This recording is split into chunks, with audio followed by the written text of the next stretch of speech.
Des retours d'expérience, d'accidents à la maison, en voiture, au travail, ainsi que des témoignages pour vous permettre de tirer les enseignements et renforcer votre vigilance. Sauvons nos vies, le podcast de Prévence, déclencheur d'électrochoc. Bonjour à toutes et à tous, j'espère que vous vous portez bien. Je vous retrouve comme chaque début de semaine pour un nouvel épisode de Sauvons nos vies, le podcast santé et sécurité. N'hésitez pas à vous abonner, bien sûr, pour ne rater aucun épisode. Vous le savez maintenant, pour cette seconde saison, je vous retrouve chaque semaine, chaque lundi, pour vous raconter une nouvelle histoire d'accident ou de presque accident qui aurait pu nous arriver à chacun d'entre nous, avec des enseignements pour éviter que cette histoire ne nous arrive un jour. Allez, c'est parti pour ce 16e épisode de cette saison 2. Gaëtan a 42 ans et il est responsable commercial d'un grand groupe agroalimentaire. Chaque jour, il sillonne la France, se déplace d'usine en usine, d'un client à l'autre.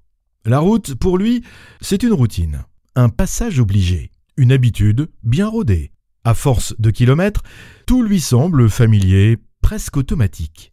Il connaît chaque virage, chaque feu tricolore, chaque ralentisseur qui ponctue son trajet et sa voiture est presque sa deuxième maison. Ce lundi-là, à l'heure du déjeuner, il quitte l'usine pour rentrer chez lui. Le soleil tape doucement, la route est calme, presque déserte. Gaëtan s'installe dans sa voiture, boucle sa ceinture et démarre.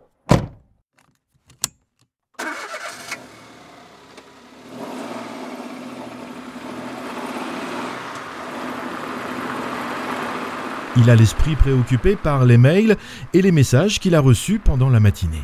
D'ordinaire, il jette systématiquement un coup d'œil à son téléphone au moment de partir.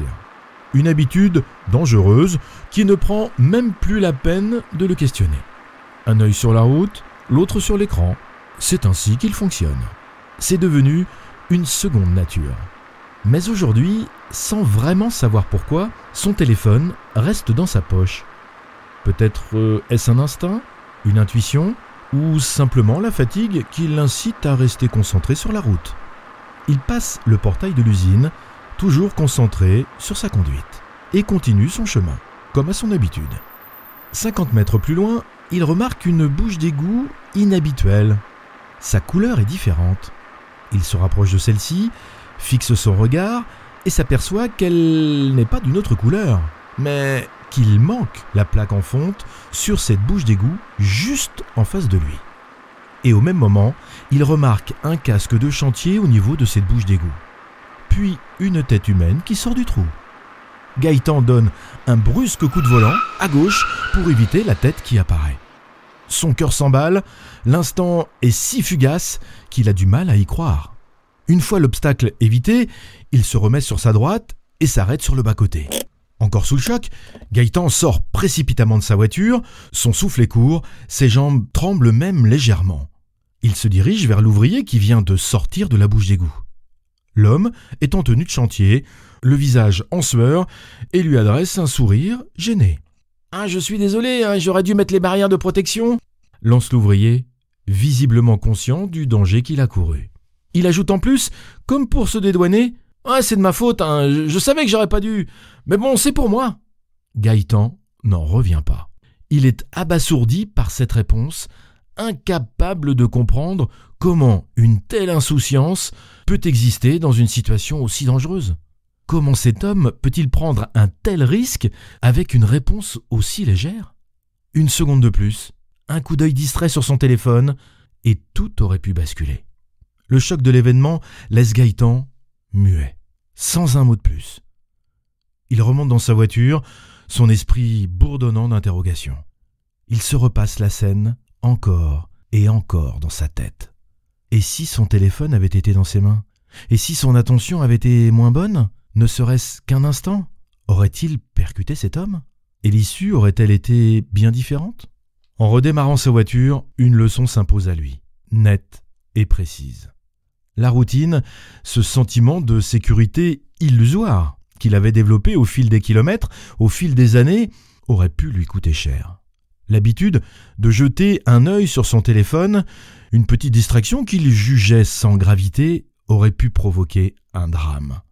Il se rend compte qu'aucun trajet même le plus familier, ne doit être pris à la légère.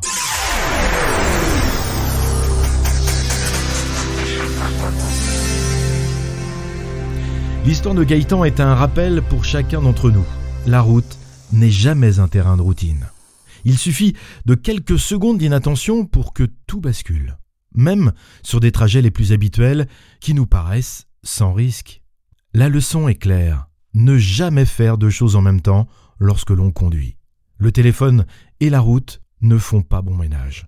Et Gaëtan a eu de la chance ce jour-là d'avoir laissé son téléphone dans sa poche. Dans son cas, c'est son attention et son coup de volant qui ont fait la différence. Mais combien de fois aurait-il pu être distrait par son téléphone ? Chaque trajet, aussi fréquent soit-il, mérite une attention totale. Voilà, cet épisode arrive à son terme, merci de l'avoir suivi.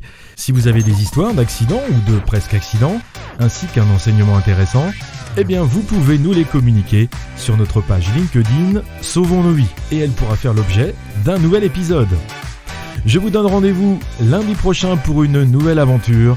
Je vous souhaite une excellente semaine et en attendant, sauvons nos vies.